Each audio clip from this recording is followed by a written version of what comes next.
Ledakan petasan terjadi di Kabupaten Purworejo pada Jumat, 20 Maret 2026, sore.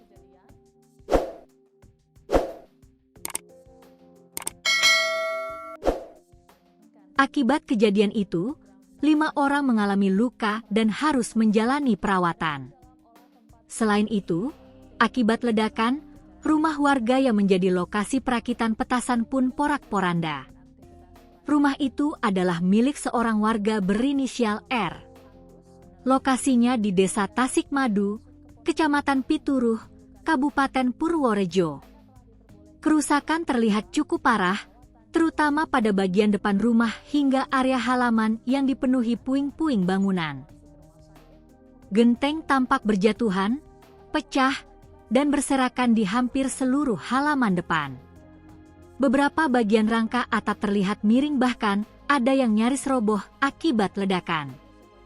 Bagian teras rumah juga tidak luput dari dampak. Tiang penyangga yang sebelumnya menopang atap tampak bergeser dan miring.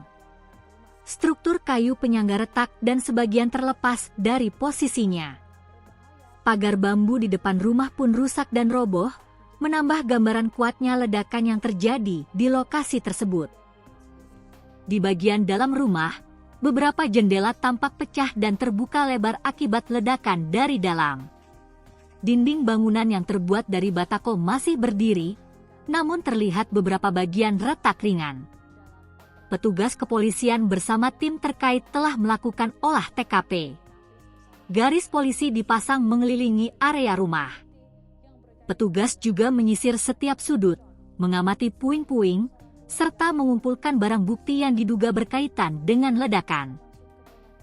Dalam proses tersebut, ditemukan 6 selongsong mercon yang belum terisi bahan peledak, alat perakitan, serta serpihan bekas ledakan. Awalnya korban mengisi selongsong dikasih obat mercon, kemudian terjadi ledakan, kata Kasat Reskrim Polres Purworejo, AKP Dwiono, 1, 21 Maret 2026. Saat pengisian obat mercon tersebut, ada 4 orang teman korban yang sedang menonton, sehingga 4 orang juga ikut menjadi korban ledakan. Diketahui, kejadian ini mengakibatkan 5 orang mengalami luka. Salah satu keluarga R, Agus, menyebutkan bahwa ledakan terjadi secara tiba-tiba saat proses perakitan mercon berlangsung.